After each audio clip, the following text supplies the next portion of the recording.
Good morning friends. இது உங்கள் friends sports academy. Daily கண்டபஸ்ஸில் இன்றைக்கி என்ன பார்க்க போகிறோம் அப்படின்னா அக்டோபர் 5 2024 சனிக்கிழமை இன்றைக்கி கண்டபஸ் தான் பார்க்க போகிறோம். இதுக்கு முன்னாடி பார்த்தீங்கன்னா நம்ம டெய்லி கண்டபஸ் வீடியோ அப்லோட் பண்ணியிருக்கோம். பார்க்காதவங்க பார்த்து நோட்ஸ் எடுத்து வச்சுக்கோங்க. அது மட்டும் நம்ம சேனல் சப்ஸ்கிரைப் பண்ணுங்கள், சப்போர்ட் பண்ணுங்கள், முடிஞ்சவங்க ஃப்ரெண்ட்ஸ்லாம் ஷேர் பண்ணுங்கள். நம்மளுடைய ஃப்ரெண்ட்ஸ் போலீஸ் அகாடமி அப்படின்ற டெலிகிராம் சேனலில் ஜாயின் பண்ணிக்கோங்க. இம்பார்ட்டன்ட் அப்டேட்ஸ்லாம் உங்களுக்கு அதில் உடனே கிடைக்கும். வாங்க ஃப்ரெண்ட்ஸ், இன்றைக்கி கண்டபஸ் பார்த்துடலாம். ஃபஸ்ட்டு இலங்கை சம்மந்தமான நியூஸ் கொடுத்துருக்காங்க. இதில் வந்து அந்த எந்த சட்டத்திருத்தம் மட்டும் ஞாபகம் வச்சுட்டா போதும்.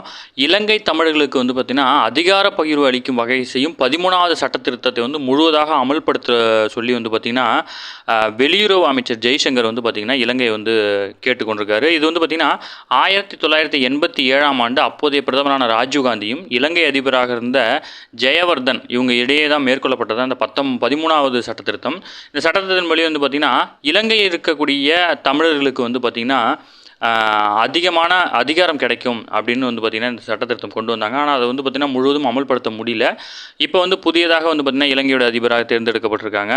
இவர் வந்து பார்த்திங்கன்னா அனுரகுமார் திசாநாயக். இவர் தான் வந்து பார்த்திங்கன்னா இலங்கையோட அதிபராக வந்து தேர்ந்தெடுக்கப்பட்டிருக்கார். இவர்கிட்ட வந்து பார்த்திங்கன்னா ஜெய்சங்கர் வந்து பார்த்திங்கன்னா வலியுறுத்தியிருக்கிறார். ஓகேங்களா. அடுத்து SCO மாநாடு பாகிஸ்தானில் வந்து பார்த்திங்கன்னா நடக்கிறதுக்கு. இதுக்கு வந்து பார்த்திங்கன்னா வெளியுறவுத்துறை அமைச்சரான ஜெய்சங்கர் வந்து கலந்து கொள்ள இருக்கிறார். ஓகேங்களா. ஷாங்காய் ஒத்துழைப்பு மாநாடு, அதாவது SCO மாநாடு. இதில் பங்கேற்பதற்காக வந்து பார்த்திங்கன்னா வெளியுறவுத்துறை அமைச்சர் ஜெய்சங்கர் வந்து பார்த்திங்கன்னா பாகிஸ்தான் செல்ல இருக்கிறார். ஓகேங்களா. பாகிஸ்தானில் வந்து பார்த்திங்கன்னா SCO அமைப்பில் உறுப்பினர்களாக இருக்கும் நாடுகளினுடைய தலைவர்கள் மாநாடு வந்து பார்த்திங்கன்னா வரும் 15-16ஆம் தேதியில் வந்து நடக்கிறது. இந்தியா சார்பில் வெளியுறவுத்துறை அமைச்சர் ஜெய்சங்கர் அவர் வந்து கலந்துக்கிறார். ஓகேங்களா. இந்த SCO அமைப்பில் வந்து பார்த்திங்கன்னா India, China, Russia, Pakistan, Kazakhstan, Kyrgyzstan, Tajikistan, Uzbekistan ஆகிய நாடுகள் வந்து பார்த்திங்கன்னா உறுப்பினர்களாக இருக்காங்க. சரிங்களா. அடுத்து பருவமழை பற்றி வந்து பார்த்திங்கன்னா அந்த விழிப்புணர்வுக்காக ஆப் நம்ம ஆல்ரெடி பார்த்துறோம். TN alert. ஓகேங்களா. இதில் வந்து பார்த்திங்கன்னா வானிலை முன்னறிவிப்பு, மழை அளவு உள்ளிட்ட விவரங்களை வந்து இதில் தெரிஞ்சுக்க முடியும். TN அலர்ட்ன்றது வந்து பார்த்திங்கன்னா பருவமழை சார்ந்தது. ஓகேங்களா. வானிலை சார்ந்த ஒரு ஆப்பு, அதை ஞாபகம் வச்சுக்கோங்க. அடுத்து வனவிலங்கு பாதுகாப்பு குறித்த விழிப்புணர்வு வந்து அவசியம் சொல்லிட்டு வந்து பார்த்திங்கன்னா அமைச்சர் பொன்முடி வலியுறுத்திருக்கிறார். இதில் நமக்கு முக்கியமான டேட்டா மட்டும் நம்ம நோட் பண்ணிக்கலாம். அதாவது பார்த்திங்கன்னா நாடு முழுவதும் ஆண்டுதோறும் அக்டோபர் 2ஆம் தேதி முதல் அக்டோபர் 8ஆம் தேதி வரை ஒரு வாரம் வந்து பார்த்திங்கன்னா வன உயிரின வாரமாக வனத்துறையால் கொண்டாடப்பட்டு வருது. இதில் வந்து பார்த்திங்கன்னா வனவிலங்குகளின் பாதுகாப்பு குறித்தும் மனிதர்கள் விலங்குகளுக்கு மோதலை தடுப்பது குறித்தும் வந்து பார்த்திங்கன்னா நிறைய விழிப்புணர்வு நடத்தப்படும். இல்லை தமிழக நிலப்பரப்பில் வந்து பார்த்திங்கன்னா தற்போது 20.31% வந்து பார்த்திங்கன்னா நிலப்பரப்பு இருக்குது. இதை வந்து 33% அதிகரிக்க வந்து பார்த்திங்கன்னா நடவடிக்கை மேற்கொண்டு வராங்க. தற்போது 5 தேசிய பூங்காக்களும் 17 வனஉயிரி சரணாலயங்களும் 17 பறவைகள் சரணாலயங்கள் 3 உயிர்கோள பாதுகாப்பு பெட்டகம் மற்றும் 5 புலிகள் காப்பகம் ஆகியவை வந்து பார்த்திங்கன்னா தமிழகத்தில் இருக்குது. இதனால் வந்து பார்த்திங்கன்னா மாநிலத்தின் வனவிலங்குகளின் எண்ணிக்கையும் தாவரங்கள் எண்ணிக்கையும் அதிகரிச்சிருக்கு. 2017-18ஆம் ஆண்டு கணக்கெடுப்பின்படி வந்து பார்த்திங்கன்னா தமிழகத்தில் மொத்தம் 2761 யானைகள் இருந்துச்சு. 24 கணக்கெடுப்பின்படி வந்து பார்த்திங்கன்னா 3063ஆக அது உயர்ந்திருக்கு. ஓகேங்களா. 5 ஆண்டுகளில் 302 யானைகளுடைய எண்ணிக்கை அதிகரிச்சிருக்கு. அதேமாதிரி வந்து பார்த்திங்கன்னா 22-23 வந்து பார்த்திங்கன்னா புலிகளுடைய எண்ணிக்கை 306ஆக வந்து பார்த்திங்கன்னா உயர்ந்திருக்கு. ஓகேங்களா. இதில் வந்து பார்த்திங்கன்னா இந்த வனவிலங்கு வாரம் வந்து முக்கியம். அக்டோபர் மாதம் தான் வந்து பார்த்திங்கன்னா கொண்டாடுறோம். இது முக்கியமானது. ரெண்டாவது வந்து பார்த்திங்கன்னா தமிழகத்தில் எத்தனை தேசிய பூங்கா, எத்தனை வனவிலங்கு சரணாலயம், பறவைகள் சரணாலயம் இருக்குன்ற டேட்டா கொடுத்துருக்காங்க. இதுவும் முக்கியமானது தான். இதையும் அப்படியே நோட்ஸ் எடுத்து எழுதிக்கோங்க. அடுத்து முக்கியமானது, இந்தியாவிலே வந்து பார்த்திங்கன்னா முதல் முறையாக சென்னையில் உள்ள 2 தீயணைப்பு நிலையங்களுக்கு வந்து பார்த்திங்கன்னா ISO தரச்சான்று வந்து வழங்கியிருக்காங்க. இந்திய தர நிர்ணய அமைப்பின் உற்பத்தி பொருள்களுக்கு சிறந்த பராமரிப்பு நிறுவனங்களுக்கும் வந்து பார்த்திங்கன்னா இந்த ISO தரச்சான்று வந்து வழங்கி வருது. அந்த வகையில் இந்தியாவில் முதல் முறையாக சென்னை அசோக் நகர் மற்றும் கீழ்ப்பாக்கத்தில் உள்ள தீயணைப்பு நிலையங்களுக்கு வந்து பார்த்திங்கன்னா இந்த தரச்சான்றிதழ் வந்து பார்த்திங்கன்னா வழங்கப்பட்டிருக்கு. TNU சார்பில் கேட்கலாம்னு எதிர்பார்க்கக்கூடிய முக்கியமான கேள்வி இது. நோட் பண்ணிக்கோங்க. அடுத்து வந்து பார்த்திங்கன்னா கோயில் அர்ச்சகர்களின் வாரிசுகளுக்கு வந்து மேற்படிப்புக்கு வந்து பார்த்திங்கன்னா உதவித்தொகை வழங்கப்பட்டிருக்கு.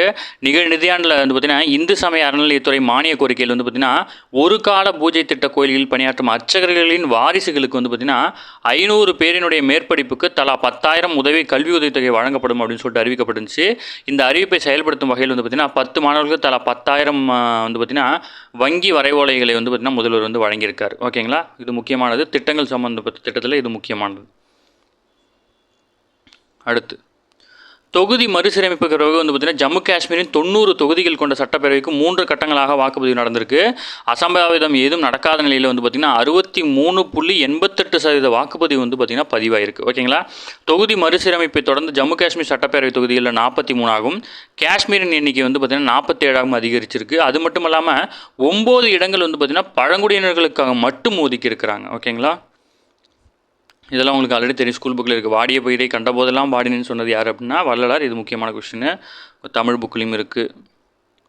அடுத்து, மழை பொழிவால் வந்து பார்த்திங்கன்னா எலிக்காய்ச்சல் அதிகரிக்குது. தமிழகம் முழுவதும் பரவலாக மழை பொழிவு உள்ள நிலையில் வந்து பார்த்திங்கன்னா லெப்டோஸ்பைரோசிஸ் அப்படின்ற எலிக்காய்ச்சல் வந்து தற்போது வந்து பரவிட்டு வருது. இந்த பேரை ஞாபகம் வச்சுக்கோங்க, லெப்டோஸ்பைரோசிஸ் அப்படின்ற எலிக்காய்ச்சல் வந்து பரவிட்டுருக்கு. இது வந்து பார்த்திங்கன்னா இதனை அடுத்து மாநிலம் முழுவதும் நோய் தடுப்பு நடவடிக்கைகள் வந்து தீவிரப்படுத்திருக்காங்க.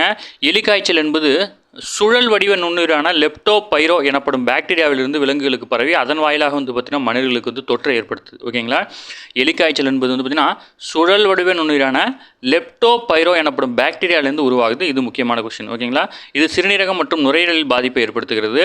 நாய்கள், பன்றிகள், கால்நடை மூலமாகவும் குறிப்பாக எலிகள் மூலமாகவும் மனிதர்களுக்கு வந்து பார்த்திங்கன்னா இது பரவுது. ஓகேங்களா. இதனை அடுத்து வந்து பார்த்திங்கன்னா லெப்டோஸ்பைரோசிஸ் தடுப்பு மற்றும் கட்டுப்பாட்டுக்கான திட்டத்தை குஜராத், கேரளம், தமிழகம், மகாராஷ்டிரம், கர்நாடகம் ஆகிய அந்தமான் நிக்கோபார் ஆகிய மாநிலங்களில் வந்து பார்த்திங்கன்னா மத்திய அரசு ஆல்ரெடி தொடங்கிட்டாங்க. ஓகேங்களா, தடுப்பு நடவடிக்கைகளை. அடுத்து வந்து பார்த்திங்கன்னா பிஎம் கிசான் திட்டத்தின் கீழ் விவசாயிகளுக்கு 18வது தவணையாக ரூபாய் 20,000 கோடி வந்து பிரதமர் சனிக்கிழமை வந்து விடுவிக்கிறார்.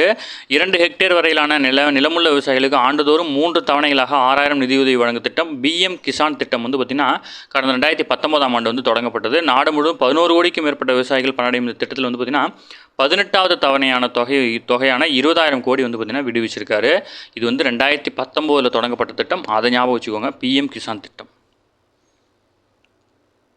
அடுத்து, சென்னை நேரு உள் விளையாட்டு அரங்கில் வந்து பார்த்திங்கன்னா முதல்வர் கோப்பை 2024 போட்டி வந்து பார்த்திங்கன்னா தொடங்கியிருக்காங்க. ஓகேங்களா. அடுத்து, பிசிசிஐயுடைய ஊழல் தடுப்பு அமைப்பின் புதிய தலைவராக முன்னாள் என்ஐஏவுடைய தலைவரும் ஐபிஎஸ் அதிகாரியுமான சரத்குமார் வந்து பார்த்திங்கன்னா நியமிக்கப்பட்டிருக்கார். அடுத்து, மகாராஷ்டிரத்தில் வந்து பார்த்திங்கன்னா தங்கர் அப்படின்ற சமூகத்தை சேர்ந்தவங்களை வந்து பார்த்திங்கன்னா பழங்குடியின பட்டியலில் சேர்க்க எதிர்ப்பு தெரிவித்து வந்து பார்த்திங்கன்னா பேரவைத் துணைத் தலைவர் உள்ளிட்ட பழங்குடியினத்தை சேர்ந்த எம்எல்ஏக்கள் வந்து பார்த்திங்கன்னா தலைமைச் செயலக கட்டிடத்திலிருந்து வந்து பார்த்திங்கன்னா கீழே குதிச்சிருக்காங்க. நமக்கு வந்து என்ன முக்கியம்னா இந்த தங்கர் சமூகம் வந்து பார்த்திங்கன்னா எந்த மாநிலத்தில் இருக்காங்கன்னு தெரிஞ்சு வச்சுக்கோங்க. இப்போ வந்து கான்ட்ரவர்சியாக போகிறதுனால தங்கர் சமூகம் வந்து பார்த்திங்கன்னா மகாராஷ்டிரத்தில் இருக்கிறாங்க. ஓகேங்களா, அதை மட்டும் ஞாபகம் வச்சுக்கோங்க. அடுத்து, பழம்பெரும் பின்னணி பாடகி பி. சுசிலா மற்றும் கவிஞர் மு. மேத்தாவுக்கு வந்து பார்த்திங்கன்னா கலைஞர் நினைவு கலைத்துறை வித்தகர் விருது வந்து பார்த்திங்கன்னா முதல்வர் மு.க. ஸ்டாலின் அவர்கள் வந்து பார்த்திங்கன்னா வழங்கியிருக்காரு. திரையுலகில் 2000க்கும் மேற்பட்ட பல மொழி பாடல்களை பாடியவரும் தென்னிந்தியாவின் இசைக்குயில் அப்படின்னு புகழப்பட்ட பின்னணி பாடகியான பி. சுசிலாவுக்கும் சாகித்ய அகாடமி விருது பெற்ற கவிஞர் மு. மேத்தாவுக்கும் வந்து பார்த்திங்கன்னா 2023ஆம் ஆண்டுக்கான கலைஞர் நினைவு கலைத்துறை வித்தகர் விருது வந்து பார்த்திங்கன்னா வழங்கப்படுது. ஓகேங்களா. இதன்படி இருவருக்கும் தலைமைச் செயலகத்தில் வந்து விருதுகள் வந்து பார்த்திங்கன்னா முதல்வர் வழங்கியிருக்காரு. இந்த விருதானது தலா 10 லட்சம் காசோலை நினைவு பரிசு அடங்கியது. ஓகேங்களா, இது மட்டும் ஞாபகம் வச்சுக்கோங்க, போதுமானது. ஓகே ஃப்ரெண்ட்ஸ், இன்றைக்கி கரண்ட் அஃபேர்ஸ் அவ்வளோதான். இதை தாண்டி அதிகமாக கேட்க வாய்ப்பில்லை. இதை மட்டும் நோட்ஸ் எடுத்துக்கோங்க. டெய்லி கரண்ட் அஃபேர்ஸை டெய்லி பார்த்துருங்க, ஒரு 10 நிமிஷம் தான் ஆகும். இல்லைனா மந்த்லி வீக்லி படிக்கும்போது உங்களுக்கு ரொம்ப கஷ்டமாக இருக்கும். டெய்லி கரண்ட் அஃபேர்ஸை டெய்லி பார்த்துட்டிங்க அப்படின்னா மந்த்லி வீக்லி படிக்கும்போது உங்களுக்கு ஈஸியாக இருக்கும். நம்ம சேனலை சப்ஸ்கிரைப் பண்ணுங்கள், சப்போர்ட் பண்ணுங்கள், முடிஞ்சவங்க ஃப்ரெண்ட்ஸ் எல்லாம் ஷேர் பண்ணுங்கள். Thank you friends.